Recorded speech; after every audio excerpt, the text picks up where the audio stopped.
Did you know that 95% of us will believe anything that's presented as truth coming from someone that we trust? And did you know that I just completely made up that statistic? But you believed it, right? No? I guess I'll just have to work harder to build up that trust then. In today's competitive market as a salesperson, trust isn't something that's just nice to have. It's a must-have. It's your secret weapon to closing more deals and growing your accounts. In my experience, too many salespeople are really salesy. I actually love the fact that most people don't trust anything that a salesperson will say, because it makes me stand out. To put it bluntly, if your buyer doesn't trust that you can deliver the service as you've presented to them, they won't sign on, no matter how good the solution is. So, here are a few ways that you can build that rock solid trust. Number 1, consistent communication. Set their expectations. If you think that something is going to take 1 week to deliver, tell them it'll take 2. That way, if they get it in 1, they'll be stoked. Also, providing them clear and concise updates, whether those updates are good or bad for the delivery of that product or service, you need to give them the update. That way, there'll be no surprises. Number 2, quick wins.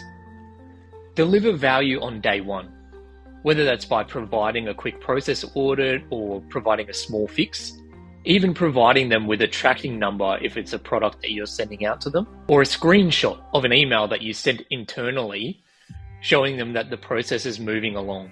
Early proof of execution makes you memorable. Number 3, social proof. Be transparent about your gaps.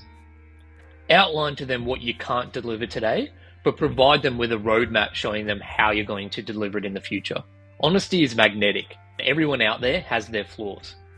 So if something sounds too good to be true or too perfect, it usually is. In saying that, you should also share some testimonials and case studies with real numbers. When they see other people raving about your product or service, then your pitch usually carries more weight. So here's a bit of an example with all those things in action.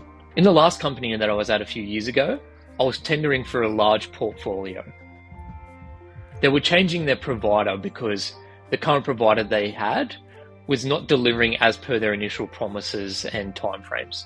Rather than just telling her that we could deliver as per the timeframes that the current provider has promised, I actually told her that the current provider likely overpromised to begin with in order to land that portfolio, because we wouldn't be able to deliver it as per that timeframe either. So I sat down with her and I mapped out our offer and our timelines. I provided her with what I thought were realistic timeframes, and then I added on a few days or weeks depending on the service. And then I told her that if you can work with these timelines that I've laid out, I promise you that we will deliver as per this timeframe. I then also provided her with a phone number of one of my clients who I'd gotten permission from previously, but I just told her to give him a call if you'd like. He actually manages a portfolio of similar size. We've been looking after him for a couple of years. He can verify what I'm telling you now. I wasn't sure if we were going to win it or not. I wasn't sure if those timeframes would be reasonable to her, but I knew that they were reasonable for us. The last thing I wanted to do was give her some bullshit timelines and then not be able to deliver. So what was the outcome? We eventually won that portfolio, and they're actually still a client of my previous company today.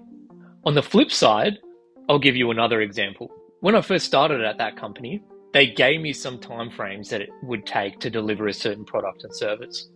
So when I was first quoting our clients, I was telling them that this is how long it would take. I quickly found out that those timelines were completely unrealistic. I was getting phone calls, emails, messages of people being pissed off that we weren't delivering as promised. So I quickly learned that rather than sticking to that, every client, every service had to have a tailored approach. So I would give them some realistic timeframes where I would always just add on a bit of time, knowing that if we delivered sooner, that's awesome. They were happy.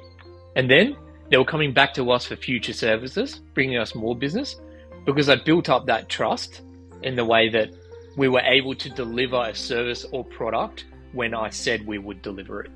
In a nutshell, that's what people are looking for. They're looking for people to deliver on their promises. They're looking for people to do what they say they can do. So just to summarize, trust trumps everything else. communicate consistently, score quick wins, leverage social proof, and be brutally transparent. Those simple habits turn prospect into partners. I'd be keen to hear what's worked for others to build up that trust. Or if you have a situation you'd like to get a bit of perspective on, please drop it in the comments. And lastly, if any of this has provided a little bit of value for you, please hit like and subscribe so more than 5 people see the video. Thanks, guys.